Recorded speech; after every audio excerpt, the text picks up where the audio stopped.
तो दोस्तों आज है 30 जुलाई। 30 जुलाई के अग्निवीर एयरफोर्स एक्सप्रेस स्वयं का थर्ड शिफ्टों का जो एग्जाम था आपका हो गया है। तो जिन लोगों का भी एग्जाम था आशा करते हैं कि बहुत अच्छा गया होगा। तो दोस्तों आज के इस वीडियो में 30 जुलाई थर्ड शिफ्ट में पूछे गए जीके जीएस के सारे प्रश्नों को देखेंगे जो कि दोस्तों मुझे मिल गए हैं, जो कि दोस्तों आपका 100% रियल एंड ऑथेंटिक प्रश्न है। तो दोस्तों इसी तरह के रियल और ऑथेंटिक प्रश्नों का एनालिसिस पाने के लिए किसी भी एग्जाम का आप हमारे यूट्यूब चैनल को सब्सक्राइब कर लीजिए तथा नोटिफिकेशन बिल को ऑन कर लीजिएगा। और किसी प्रकार की कोई समस्या होता है या आपको पीडीएफ की जरूरत होती है तो दोस्तों आप हमें व्हाट्सएप मैसेज कर सकते हैं। व्हाट्सएप नंबर सामने दिया गया है 9973741666। तो दोस्तों चलिए शुरू करते हैं।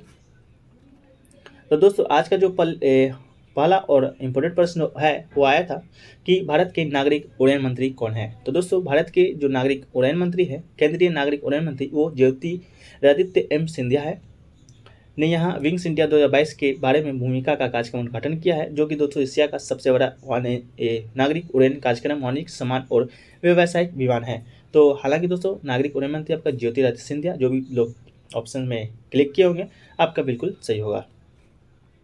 इसके अलावा दोस्तों कुछ और मंत्रियों को देख लें जो कि दोस्तों अगले शिफ्ट में आने की संभावनाएं हैं।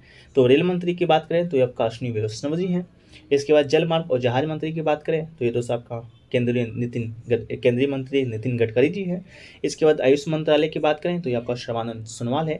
इसके अलावा प्रधानमंत्री नरेंद्र मोदी और गृह मंत्री आपके अमित शाह, रक्षा मंत्री राजनाथ सिंह और सहकारिता मंत्रालय जो कि दोस्तों आपका हाल ही में बनाया गया है उसके भी मंत्री आपके अमित शाह जी हैं।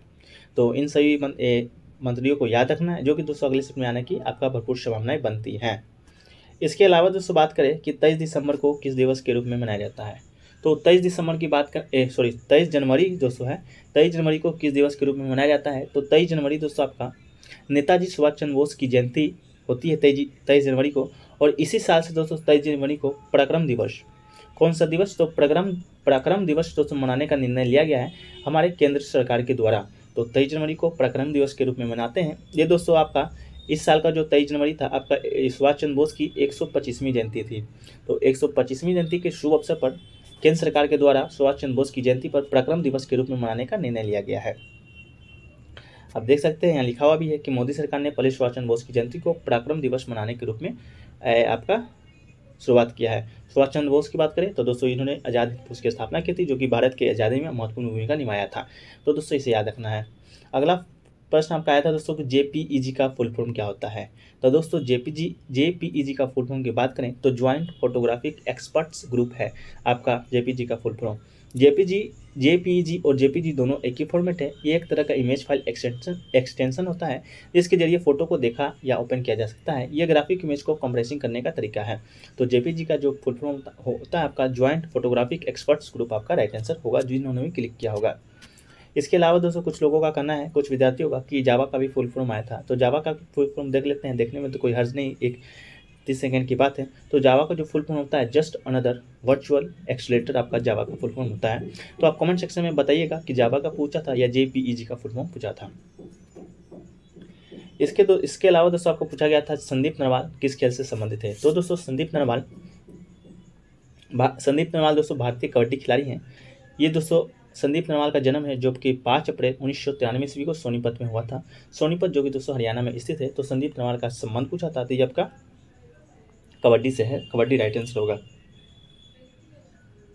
इसके अलावा बात करें दोस्तों प्रदीप नरवाल जो कि दोस्तों संदीप नरवाल का ही भाई है। तो संदीप नरवाल प्रदीप नरवाल दोनों दोस्तों भारतीय कबड्डी खिलाड़ी हैं जो कि दोनों का संबंध हरियाणा से आपका है। इसके अलावा दोस्तों आपसे पूछा गया था सबसे बड़ा केंद्र शासित प्रदेश कौन सा है। तो दोस्तों बात करें सबसे बड़ा केंद्र शासित प्रदेश का, तो दोस्तों केंद्र शासित प्रदेशों में सबसे बड़ा जो प्रदेश है वो अंडमान निकोबार द्वीप समूह है जो कि दोस्तों क्षेत्रफल के आधार से और जनसंख्या के आधार से दिल्ली सबसे बड़ा प्रदेश है। तो दोस्तों इसका जो आंसर है कंफर्म नहीं मिल पाया है क्योंकि दोस्तों अभी जो वर्तमान में आपका कुछ केंद्र शासित प्रदेश को छाट कर राज्य बनाया गया है, राज्य को बनाकर केंद्र शासित प्रदेश बनाया गया है। तो दोस्तों हालांकि आपका 2 आंसर बता देता हूँ, एक है जम्मू कश्मीर, एक है अंडमान निकोबार द्वीप समूह। तो जम्मू कश्मीर होगा, नहीं तो दोस्तों आपका अंडमान निकोबार द्वीप समूह होगा। तो आप कमेंट सेक्शन में बताइएगा कि आपका कौन सा ऑप्शन आया था और कौन सा, अगर आंसर मालूम होगा तो आंसर भी बताइएगा। और क्षेत्रफल के आधार पर केंद्र शासित प्रदेश सबसे छोटा प्रदेश दोस्तों आपका लक्षद्वीप है जो कि दोस्तों क्षेत्रफल और जनसंख्या दोनों के आधार पर आपका सबसे छोटा है। तो सबसे छोटा प्रदेश आपका लक्षद्वीप और सबसे बड़ा दोस्तों जम्मू कश्मीर के बाद लद्दाख के बाद दोस्तों अंडमान निकोबार आपका आता है तो फर्स्ट पे आपका जम्मू कश्मीर हो जाएगा, सेकंड पे आपका लद्दाख हो जाएगा और थर्ड पे दोस्तों आपका अंडमान निकोबार द्वीप समूह हो जाएगा। इसके बाद दोस्तों आपसे पूछा गया था कि राज्यसभा में अधिकतम सीटों की संख्या कितनी है। तो दोस्तों राज्यसभा की बात करें तो राज्यसभा जिसमें दोस्तों सीटों की जो अधिकतम संख्या है वो आपका 250 है। तो 250 दोस्तों आपका राइट आंसर होगा। इसके अलावा वर्तमान में बात करें तो वर्तमान में दोस्तों 245 आपके राज्यसभा में सीटों की संख्या है। राज्यसभा की बात करें तो ये एक ऐसा सदन है जो कि कभी विघटित नहीं होता है। इसके सदस्य प्रत्येक 2 साल पर आपका 1/3 सदस्य आपका ऐसी लेते हैं। इसके अलावा दोस्तों लोकसभा है उसमें दोस्तों अधिकतम सीटों की संख्या आपका 550 है। 550 अधिकतम है, लेकिन दोस्तों बात करें आपका वर्तमान में तो वर्तमान में दोस्तों आपका 543 है। तो अधिकतम 550 और अधिकतम बात करें तो 543। पहले ये दोस्तों 545 और 552 हुआ करता था। हालांकि दोस्तों अभी कुछ समय पहले ही जो एंग्लो इंडियन जो होता है दोस्तों वो आपका हटा दिया गया है कि एंग्लो इंडियन के तौर पर कोई भी इसको सदस्य आपका शामिल नहीं होंगे। तो दोस्तों 543 और 550 आपका लोकसभा का सदस्य हो गया है। अधिकतम 550 और वर्तमान में दोस्तों आपका 543 सदस्य आपके लोकसभा में है और राज्यसभा में 250 और 245। राज्यसभा की बात करें तो ये सबसे उच्च सदन है, सबसे उच्च सदन है जो कि कल भी आपके आया था। कल के शाम की शिफ्ट में आया था कि सबसे उच्च सदन कौन सा है। तो दोस्तों आपका राज्यसभा है। लोकसभा की बात करें दोस्तों ये आपका निचला सदन है। इसके बाद संसद की बात करें तो संसद तीन लोगों को मिल से बनता है। पहला आपका राज्यसभा, लोकसभा और राष्ट्रपति। तो संसद का जो आर्टिकल है आपका 79 है। इसके बाद राज्यसभा का आर्टिकल दोस्तों बात करें तो 80 और आर्टिकल 81 की बात करें तो ये आपका लोकसभा से संबंधित है। तो इन सभी को दोस्तों आप याद रखिएगा। इसके अलावा दोस्तों आपसे पूछा गया था कि शंकराचार्य के 4 धाम कौन कौन से हैं।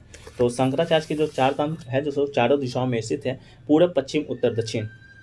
तो दोस्तों उत्तर में बात करें तो उत्तर में दोस्तों आपका उत्तराखंड में स्थित है, जिसे कि दोस्तों बद्रीनाथ धाम से भी जाना जाता है। तो उत्तर में दोस्तों आपका उत्तराखंड में है।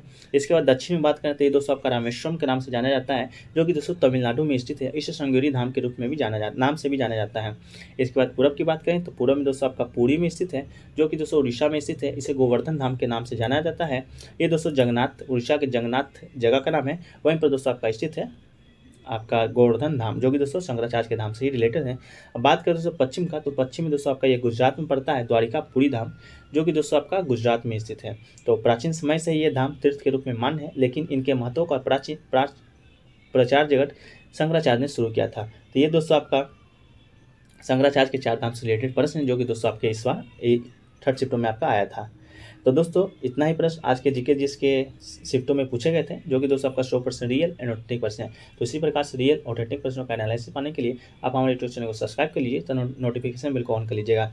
इंग्लिश के प्रश्न जैसे ही आते हैं उसका भी एनालिसिस वीडियो बना देंगे, तो चैनल को सब्सक्राइब करके रखिएगा। जैसे ही वीडियो आपका अपलोड होता है आपको तुरंत पता चल जाएगा। तो वीडियो कैसा लगा कमेंट सेक्शन में बताइएगा। अगर अच्छा लगा तो वीडियो को लाइक जरूर कीजिएगा और दोस्तों में अधिक से अधिक शेयर कीजिएगा। तो मिलते हैं दोस्तों नेक्स्ट वीडियो में, जब तक के लिए जय हिंद, धन्यवाद।